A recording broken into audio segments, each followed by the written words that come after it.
ಇವತ್ತು ಅಲೆ ಇರ್ತಕ್ಕಂಥದ್ದು ನಮ್ಮ ಗ್ಯಾರಂಟಿಗಳ ಅಲೆ. ಹಾಗಾಗಿ ಈ ಸಾರಿ ಸುಮಾರು 20 ಸ್ಥಾನಗಳಷ್ಟು ಕಾಂಗ್ರೆಸ್ ಪಕ್ಷ ಗೆಲ್ತದೆ.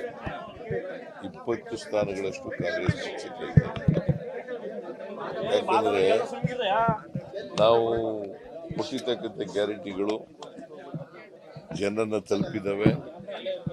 ಮಧ್ಯವರ್ತಿಗಳಿಲ್ಲದೇನೆ ನೇರವಾಗಿ ಅವರ ಅಕೌಂಟಿಗೆ ನಾವು ಪ್ರತಿ ತಿಂಗಳು 4,000 ರಿಂದ 5,000 ರೂಪಾಯಿ ಆಗ್ತಾ ಇದೆ. ಹಾಗಾಗಿ ಜನರು ಕಾಂಗ್ರೆಸ್ ಬಗ್ಗೆ ವಿಶ್ವಾಸ ಬಂದಿದೆ, ನಂಬಿಕೆ ಬಂದಿದೆ. ಕಾಂಗ್ರೆಸ್ ಪಕ್ಷಕ್ಕೆ ಈ ಸಾರಿ ಆಶೀರ್ವಾದ ಮಾಡ್ತಾರೆ. ಕಳೆದ ವಿಧಾನಸಭಾ ಚುನಾವಣೆಯಲ್ಲೂ ಕೂಡ ಆಶೀರ್ವಾದ ಮಾಡಿದ್ರು, ಈಗಲೂ ಆಶೀರ್ವಾದ ಮಾಡ್ತಾರೆ. ನಾಳೆ ಮತ್ತೆ 2 ದಿನ ಮೋದಿ ಪ್ರಚಾರಕ್ಕೆ ಬರ್ತಾ ಇದ್ದಾರೆ. 2 ದಿನ ಮತ್ತೆ ರಾಜ್ಯದ ಪ್ರಚಾರಕ್ಕೆ. ಎರಡನೇ ಫೇಸ್ ರಾಜ್ಯದ ಎರಡನೇ ಫೇಸ್ ಹೇಗಿದೆ ಸರ್? ಅಲ್ಲೂ ಚೆನ್ನಾಗಿದೆ. ಈಗ ನಿನ್ನೆ ಮತ್ತು ಮೊನ್ನೆ 2 ದಿನ ಎರಡನೇ ಫೇಸ್ ಚುನಾವಣೆಗಳು ಪ್ರಚಾರ ಮಾಡಿದ್ರು. ಬೀದರ್ನಲ್ಲಿ ಪ್ರಚಾರ ಮಾಡಿದ್ರು. ಎರಡೂ ಕಡೆ ಚೆನ್ನಾಗಿದೆ. ಬೀದರ್ ಗೆಲ್ತೀವಿ, ಗುಲ್ಬರ್ಗ ಫಸ್ಟ್ ಫೇಸ್ ಅಲ್ಲಿ 14 ಕ್ಷೇತ್ರಗಳಲ್ಲಿ ಕಾಂಗ್ರೆಸ್ ಎಷ್ಟನ್ನ ಗೆಲ್ಲುತ್ತೆ? ಫಸ್ಟ್ ಫೇಸ್ ಅಲ್ಲಿ 14ರಲ್ಲಿ ಎಷ್ಟು ಗೆಲ್ತಾರೆ? ಫಸ್ಟ್ ಫೇಸ್ ಈಗ ಕರೆಕ್ಟ್ ಆಗಿ ಹೇಳಕ್ಕಾಗೋದಿಲ್ಲ. ಬಿಕಾಸ್ ಇದು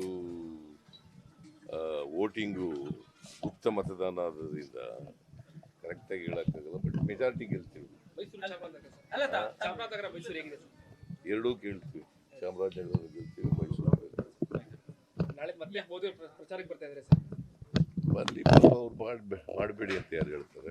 ನರೇಂದ್ರ ಮೋದಿ ಅವರು ಆದ್ರೆ ನರೇಂದ್ರ ಮೋದಿ ಅವರದ್ದು ಕಳೆದ 3 ದಿನಗಳ ಭಾಷಣ ನಿಮ್ಗೆ ಏನ್ ಅನಿಸ್ತಾ ಇದೆ ಸರ್? ಹತಾಶೆಯಿಂದ ಮಾಡಿದಂತ ಭಾಷಣ ಅಂತ ಅನ್ಸುತ್ತೆ. ಅವರು ಈ ದೇಶದ ಪ್ರಧಾನಮಂತ್ರಿಯಾಗಿ ಮಾಡಿರ್ತಕ್ಕಂಥ ಭಾಷಣ ಅಲ್ಲ. ಪ್ರಧಾನಮಂತ್ರಿಯಾಗಿ ಭಾಷಣ ಮಾಡ್ತಕ್ಕಂಥ ಸಂವಿಧಾನಕ್ಕೆ ವಿರುದ್ಧವಾಗಿ ಮಾಡಿರ್ತಕ್ಕಂಥ ಭಾಷಣ.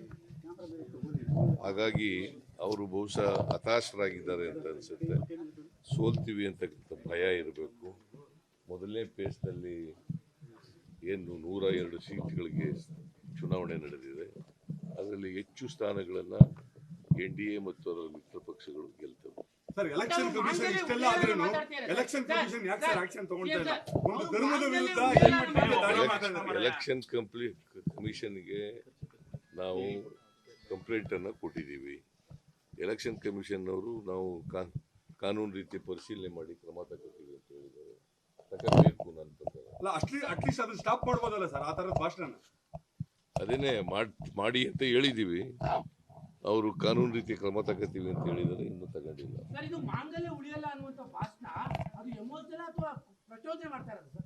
ಪ್ರಚೋದನೆ ಭಾಷಣ. ಮಾಂಗಲ್ಯ ಉಳಿಯೋದಿಲ್ಲ ಅಂತ ಮಾಡೋದಿದೆಯಲ್ಲ.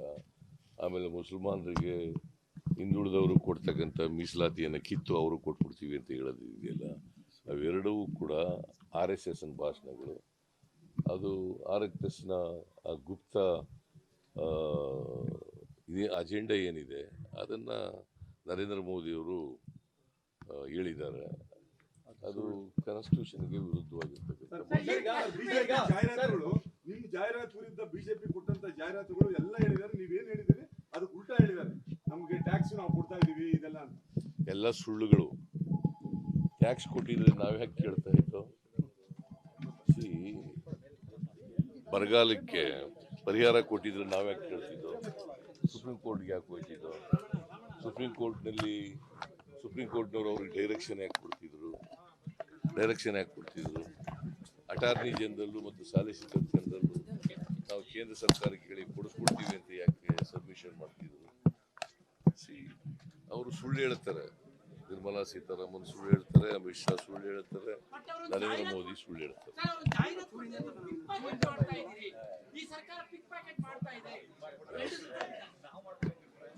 ಈಗ ಯಾರೋ ಚಿಲ್ಲರೆಗಳು ಹೇಳದಕ್ಕೆಲ್ಲ ಉತ್ತರ ಕೊಡಕ್ಕಾಗಲ್ಲ ನಾನು. ಪಿಕ್ ಪಾಕೆಟ್ ಅಂದ್ರೆ ಏನು? What does it mean?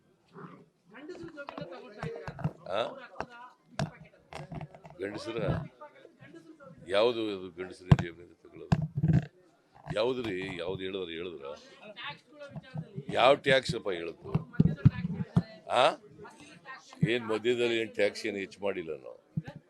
ಮದ್ಯದ ಟ್ಯಾಕ್ಸ್ ಏನು ಹೆಚ್ಚು ಮಾಡಿಲ್ಲ. ಮದ್ಯದ ಟ್ಯಾಕ್ಸ್ ಹೆಚ್ಚು ಮಾಡಿಲ್ಲ. ಯಾವ ಟ್ಯಾಕ್ಸ್ ಹೆಚ್ಚು ಮಾಡಿಲ್ಲ. ಪ್ರಧಾನಿಯವರೇ ಧರ್ಮದ ವಿಚಾರವನ್ನ ಸಾರ್ವಜನಿಕ ಭಾಷಣಗಳಲ್ಲಿ ಮಾತನಾಡ್ತಾ ಇದ್ದಾರೆ. ಮಾತಾಡಬಾರದು. ಒಬ್ಬ ದೇಶದ ಪ್ರಧಾನಮಂತ್ರಿಯಾಗಿ ಎಲ್ಲ ಧರ್ಮದ ಎಲ್ಲ ಜನರನ್ನ ಸಮಾನವಾಗಿ ಕಾಣ್ತಕ್ಕಂಥದ್ದು ಅವರ ಕರ್ತವ್ಯ. That is what constitution demands. ಅವರು ಪ್ರಧಾನಮಂತ್ರಿಯಾಗಿ ಈ ಥರ ಎಲ್ಲ ಮಾತಾಡಿದ್ರೆ ಅದು ಸಂವಿಧಾನದ ವಿರುದ್ಧವಾಗಿರ್ತಕ್ಕಂಥ ಮಾತುಗಳು. ಅದಕ್ಕೆ ನಾವು ಕಂಪ್ಲೇಂಟ್ ಕೊಟ್ಟಿದ್ದೀವಿ. ಈ ಬಾರಿ ಜಾಸ್ತಿ ಆಗಿದೆ ಅಂತ ಅನ್ಸುತ್ತೆ. ಈ ಬಾರಿ ಆ ರೀತಿಯ ಭಾಷಣಗಳು ಪ್ರಧಾನಿಯವರು ಜಾಸ್ತಿ ಆಗಿದೆ ಅಂತ ಅನ್ಸ್ತಾ ಇರೋದು. ಜಾಸ್ತಿ ಅಲ್ರಿ, ಹತಾಶೆಯಿಂದ ಮಾತಾಡ್ತಾ ಇದ್ದಾರೆ. ಹತಾಶೆಯಿಂದ ಮಾತಾಡ್ತಾ ಇರ್ತಕ್ಕಂಥ ಭಾಷಣ ಇದು. ಮೈನಾರಿಟೀಸ್ ಕೊಟ್ಟಿದ್ದಾರೆ, ದಲಿತರಿಂದ ಕಸಿದು ಮೈನಾರಿಟೀಸ್ ಕೊಟ್ಟಿದ್ದಾರೆ ಅಂತ ಅಂದ್ಬಿಟ್ಟು ನೂರಕ್ಕೆ ನೂರು ಸುಳ್ಳು. ಚಿನ್ನಪ್ಪರೆಡ್ಡಿ ವರದಿ ರಿಪೋರ್ಟ್ ಕೊಟ್ಟಿದ್ದಾರೆ. ಅದರ ಆಧಾರದ ಮೇಲೆ ಮೊಯ್ಲಿಯವರು ಮುಖ್ಯಮಂತ್ರಿ ಆಗಿರುವಾಗ 4% ಮೀಸಲಾತಿಯನ್ನು ಕೊಡಬೇಕು ಅಂತೇಳಿ ತೀರ್ಮಾನ ತಗೊಂಡ್ರು. ಅದಾದಮೇಲೆ 94ನೇ ಇಸ್ವಿನಲ್ಲಿ ಅದನ್ನು ಆದೇಶ ಮಾಡಿ ಜಾರಿ ಮಾಡಿದ್ರು. ಅವತ್ತಿನಿಂದ ಇವತ್ತವರಿಗೆ ಹಿಂದುಳಿದವರಿಗೆ ಮುಸಲ್ಮಾನರಿಗೆ 4% ಮೀಸಲಾತಿ ಇದೆ. 2B ನಲ್ಲಿ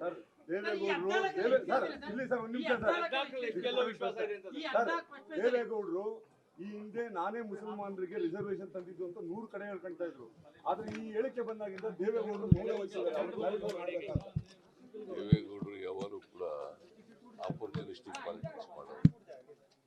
ಅವ್ರಿಗೆ ಅನುಕೂಲ ಆದರೆ ಹೇಳ್ತಾರೆ, ಅವ್ರಿಗೆ ಅನುಕೂಲ ಆಗಲಿಲ್ಲ ಹೇಳಕ್ ಹೋಗೋದು, ಬಾಯಿ ಮುಚ್ಕೊಂಡಿರ್ತಾರೆ. ಅದರಿಂದ ಕಣ್ಣೀರು ಹಾಕೋದು ಆರ್ಟಿಫಿಷಿಯಲ್ ಅಂತ ಗೊತ್ತಾಗ್ಬಿಟ್ಟದೆ. ನಿಜವಾದಂಥ ಕಣ್ಣೀರಲ್ಲ ಅದು.